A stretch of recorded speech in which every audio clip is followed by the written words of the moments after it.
उत्तरकाशी की सिलक्यारा के सुरंग में फंसे 41 मजदूरों को निकालने के अभियान का आज 15वां दिन है। इन्हें निकालने के लिए पहुंचाई जाने वाली 80 सेंटीमीटर व्यास की आखिरी 10 मीटर की पाइप बिछाने का काम पिछले 3 दिनों से नहीं हो पाया है, क्योंकि ड्रिल करने वाली ऑगर मशीन में बार बार समस्या आ रही है। इसी बीच भारतीय मौसम विभाग IMD ने उत्तराखंड के लिए येलो अलर्ट जारी किया है। विभाग ने सोमवार को भारी बारिश के साथ साथ बर्फबारी की चेतावनी भी दी है, जिसकी वजह से बचाव अभियान में और मुश्किलें आ सकती हैं। चलिए हम आपको 10 पॉइंट्स में बताते हैं कि बचाव अभियान में अब तक क्या क्या हुआ और कौन कौन सी चुनौतियां मजदूरों को निकालने की राह में अभी भी सामने खड़ी हैं। पहला, रिपोर्ट्स के मुताबिक ऑगर मशीन के ब्लेड मलबे में फंसने से काम बाधित होने के बाद दूसरे विकल्पों पर विचार किया जा रहा है। इसी बीच शनिवार को अंतर्राष्ट्रीय विशेषज्ञों ने उम्मीद जताई है कि श्रमिक अगले महीने यानी कि क्रिसमस तक बाहर आ सकेंगे। दूसरा, मौसम विभाग ने बर्फबारी को लेकर येलो अलर्ट भी जारी किया है।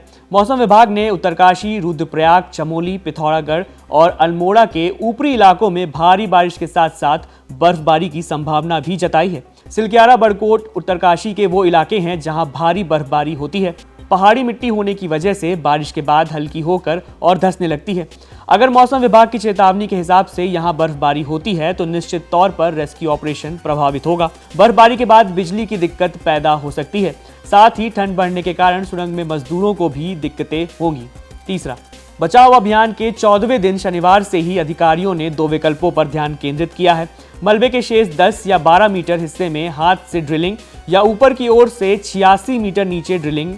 वहीं राष्ट्रीय आपदा प्रबंधक प्राधिकरण के सदस्य लेफ्टिनेंट जनरल सैयद अता हसन ने दिल्ली में पत्रकारों से कहा, इस अभियान में लंबा समय लग सकता है। चौथा, उत्तराखंड के मुख्यमंत्री पुष्कर सिंह धामी के अनुसार जिस पाइप के अंदर घुसकर मैनुअल ड्रिलिंग की जानी है उसमें पहले से उपकरण डाला गया है जिसे निकाला जा रहा है। उसके बाहर आते ही हाथ से ड्रिलिंग शुरू होगी, जो काफ़ी मेहनत भरी और टाइम टेकिंग प्रक्रिया है। वर्टिकल ड्रिलिंग के लिए भारी उपकरणों को शनिवार को 1.5 किलोमीटर की पहाड़ी सड़क पर ले जाया जाएगा।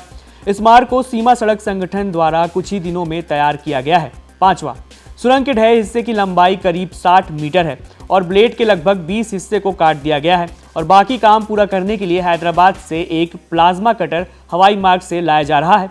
उन्हें कहा गया है कि ऐसा होने पर मैनुअल ड्रिलिंग शुरू हो जाएगी। छठवां, प्रधानमंत्री मोदी निर्माणाधीन सुरंग के अंदर फंसे 41 श्रमिकों को सुरक्षित बाहर निकालने के लिए राज्य में शुरू किए गए बचाव अभियान के बारे में हर रोज जानकारी ले रहे हैं। ऑगर मशीन से काम बाधित होने के बाद फंसे हुए श्रमिकों के परिजनों की चिंता बढ़ती जा रही है। सातवां, श्रमिकों को 6 इंच चौड़े पाइप के जरिए खाना, दवाइयां और अन्य जरूरी चीजें भेजी जा रही हैं। पाइप का उपयोग करके एक कम्युनिकेशन सिस्टम स्थापित किया गया है। इसके जरिए मजदूरों के परिजनों को, साथ ही NDRF के चिकित्सकों की टीम भी लगातार बात कर रही है। आठवां, इस पाइप के माध्यम से एक एंडोस्कोपिक कैमरा भी सुरंग में डाला गया है, जिसमें बचाव कर्मी अंदर की स्थिति देख पा रहे हैं। इसके जरिए मजदूरों की स्थिति भी देखी जा रही है। अंदर फंसे सभी मजदूर सुरक्षित हैं, लेकिन उनका मनोबल अब टूट रहा है। 9वां, 4 धाम यात्रा मार्ग पर बन रही सुरंग का एक हिस्सा 12 नवंबर दिवाली के दिन को ढह गया था, जिससे उसमें काम कर रहे 41 श्रमिक फंस गए थे। तब से विभिन्न एजेंसियां उन्हें बाहर निकालने के लिए युद्ध स्तर पर बचाव अभियान चला रही हैं। और आखिरी 10वां, अंदर फंसे मजदूरों की मानसिक चिकित्सा को ध्यान में रखते हुए उनका स्ट्रेस कम करने के लिए बचाव एजेंसियों ने अंदर लूडो और प्लेइंग कार्ड्स भेजा है। इनसे मजदूर खेलकर थोड़े रिलैक्स हो पा रहे हैं। इन श्रमिकों के बाहर निकलने पर इन्हें पास के अस्पताल में ले जाया जाएगा, जहां 41 बेड सुरक्षित रख लिए गए हैं।